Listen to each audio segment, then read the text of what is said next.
around the Making the Sound podcast. I am your gracious and humble host, Mr. Samuel Hutchins, and I am broadcasting live from an event here. What was this event called? I want to give you We the People.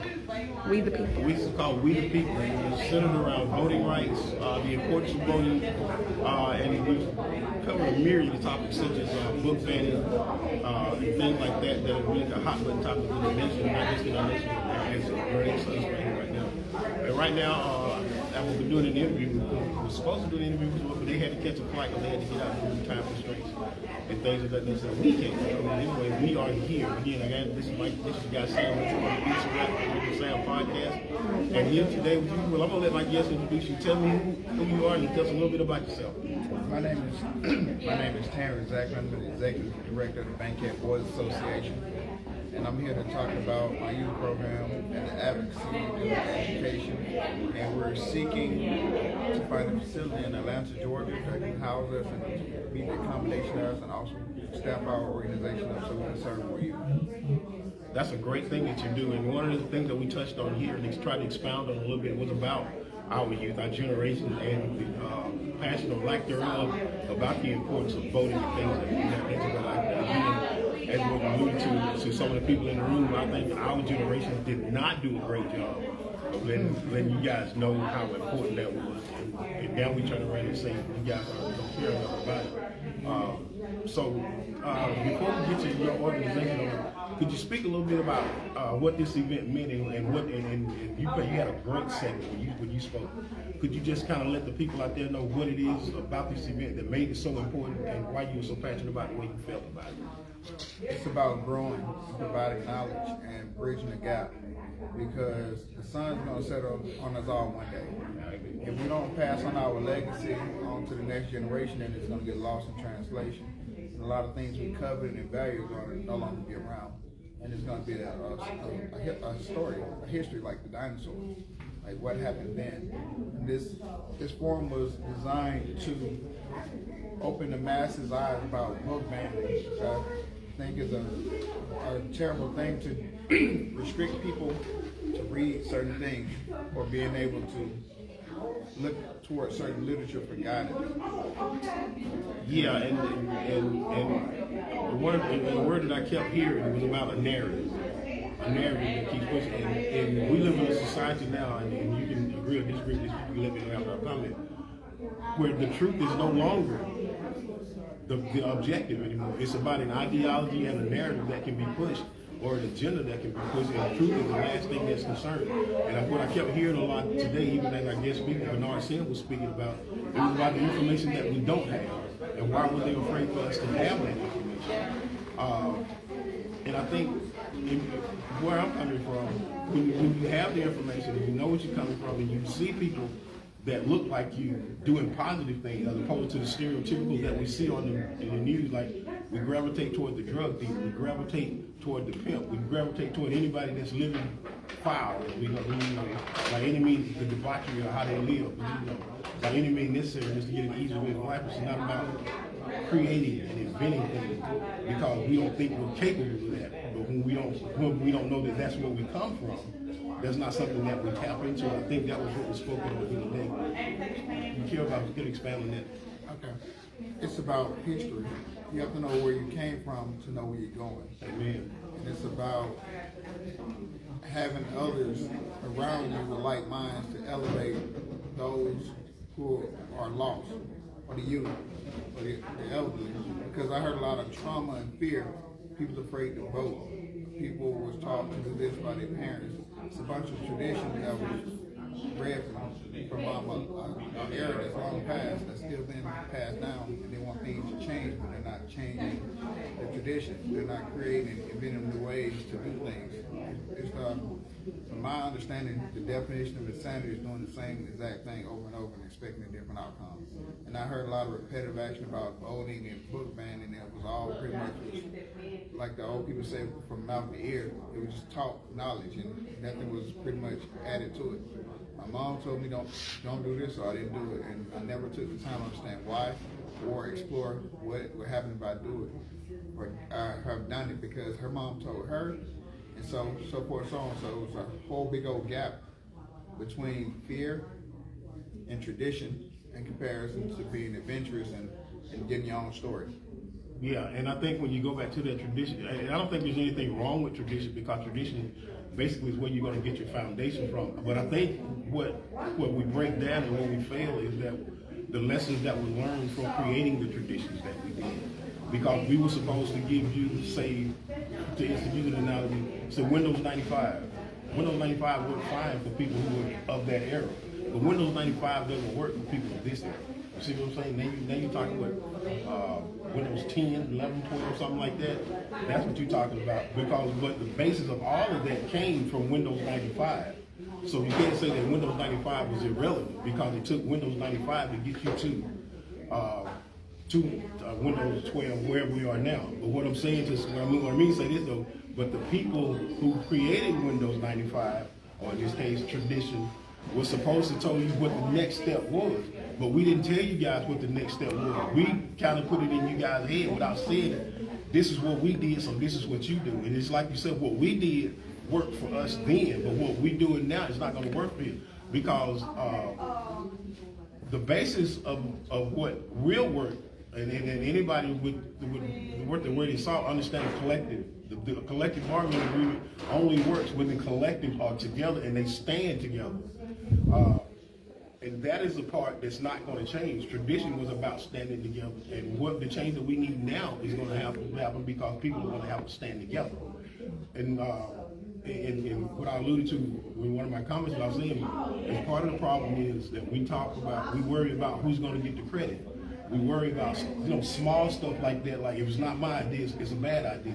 And you're not willing to be open enough to listen to somebody else. And that was why I was so glad to hear about the young man who made the comment about when I asked the question about, what is it that we failed you guys in, and I love the answer that he gave.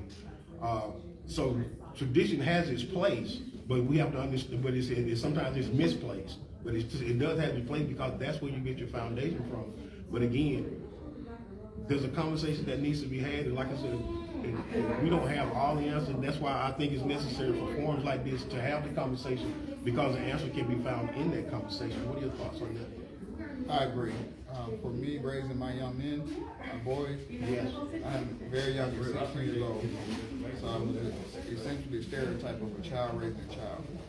But I did learn from my mother, my grandmother, my father, my grandfather, from my matriarch, patriarch, simple mannerisms and behavior.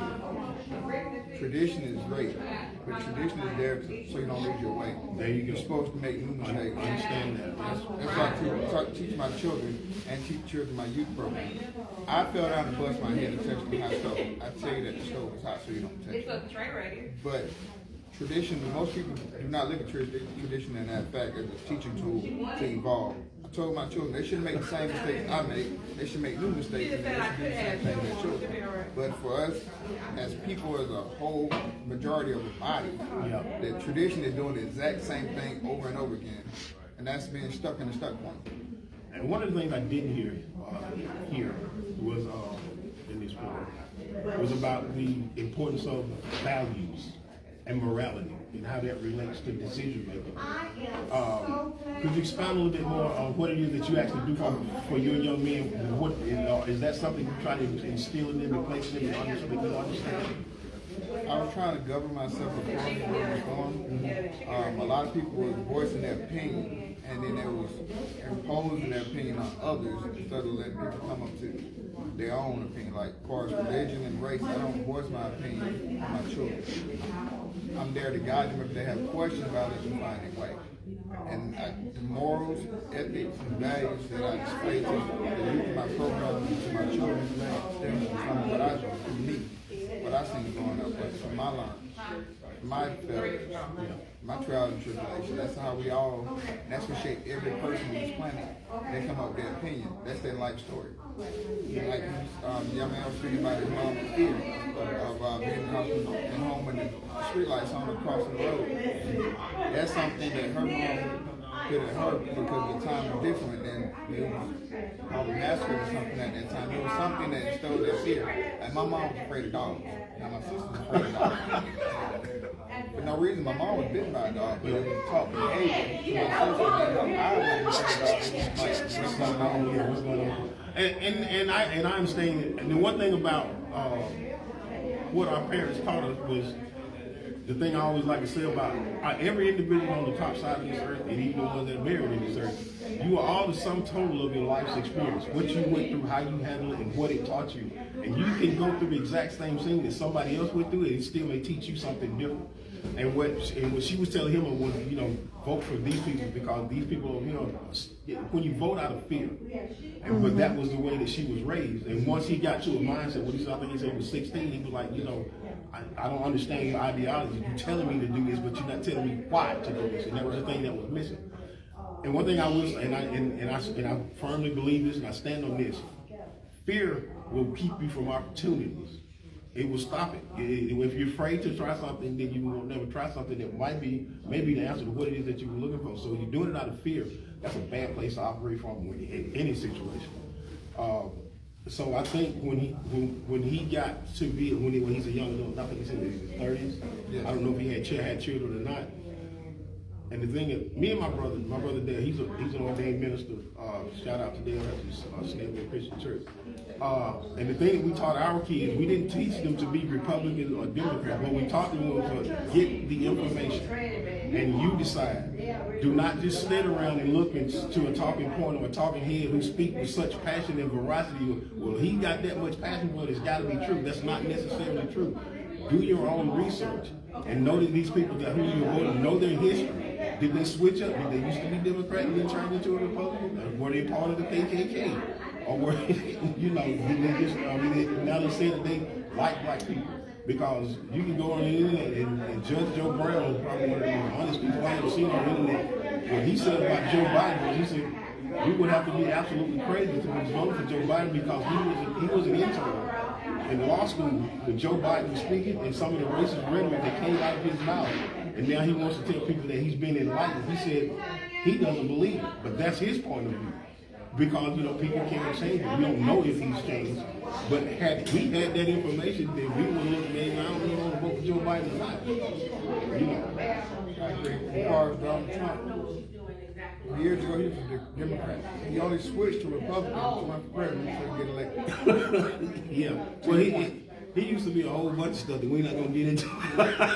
Right. And it's all about doing your research and not going by what the masses say, the commercials, the public. A lot of people do not want to read or research. They want you to tell them what you want. Tell them your opinion. And then they call it MAGA, because it's like I said, the two movements that came to the forefront during the presidency, Black Lives Matter, and of course MAGA, Make America Great Again. I thought where the disconnect came, I think Black Lives Matter, had they made their moniker Black Lives Matter too, because I think that was the message that they were trying to get out. Look, we matter too. We're not saying nobody else doesn't matter, but you guys are treating us like we don't matter.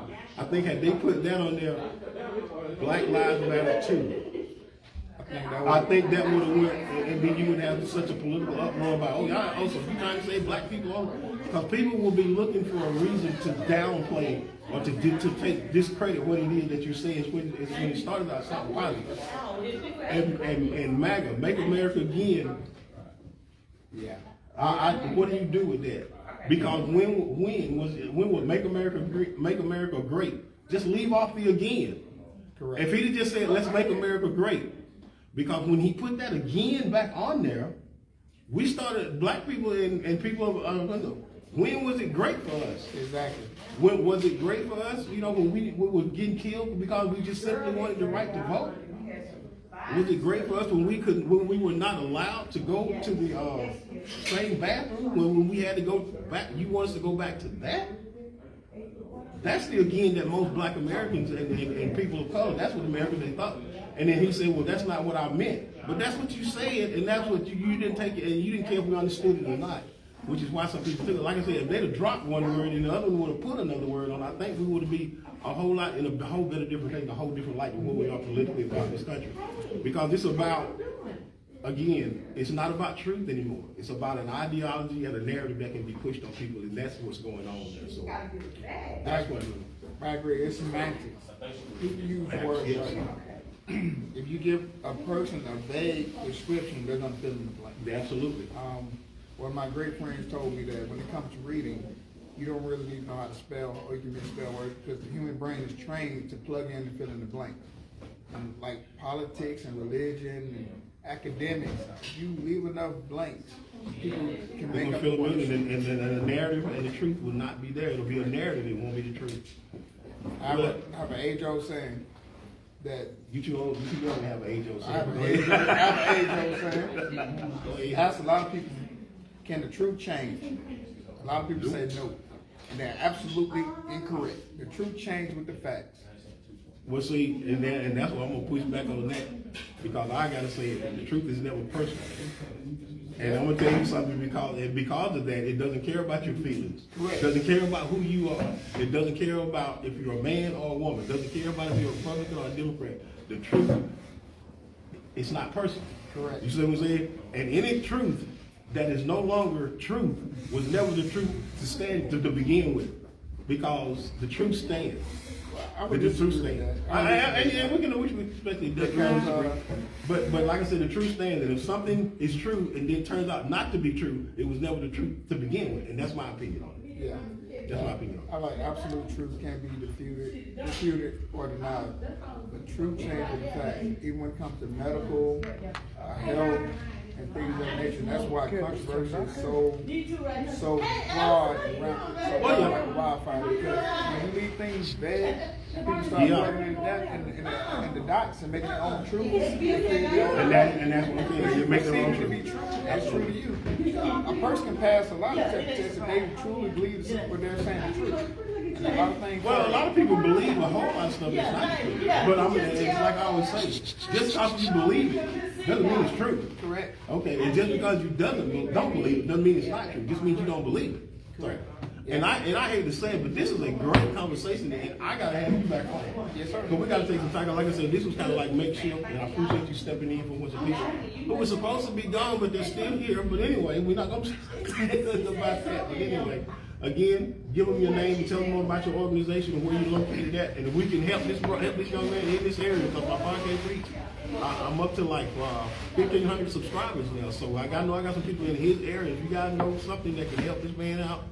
He's trying to get a building back for his kids and continue the wonderful work that he's doing. Tell them where you are, and again, tell them who you are, what you are, and where you're at.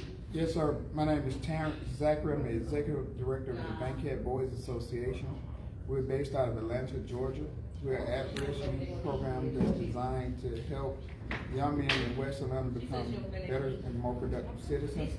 We're looking to advance to other areas where we were displaced last year because the space we were using is no longer adequate to house the growth in our program. Since the pandemic, we've incorporated a multimedia program, a STEM program. We are working on revamping our tutoring program. We have mentoring, with worksite mentoring, internships, and also job placement for those youth who come through the program. We just need a building or a space in Atlanta that can house a music room, a STEM room. We was getting into microgreens and agriculture. We built carts. The goal is to make the young men well-rounded. Absolutely. They come from impoverished areas, so a lot of them are academically behind, but they have other talents. The goal is to get them all caught up so they become productive citizens. Absolutely. And what area you got an address? Where you were? We were previously located at 1100 Westlake Parkway, Southwest in Atlanta, Georgia, 30336. So if somebody's in that area who has a building or has access or resources, or we got a new word out here today, resources that can help this young man, by all means, on behalf of the It's a Rap with Reggie Sam podcast, thank you for being on it. Like I said, my listeners, y'all, It's a Rap with Reggie Sam fan podcasters. If you're in that area, know some questions, get in touch with this man and help him. But like as we always like to say at the end of every show, my partner's not here today. He's in Alabama, but Red, shout out to you and to my guy Xavier, aka the Big Dirty. Love you, son. And like we say at the end of the show, it's a wrap.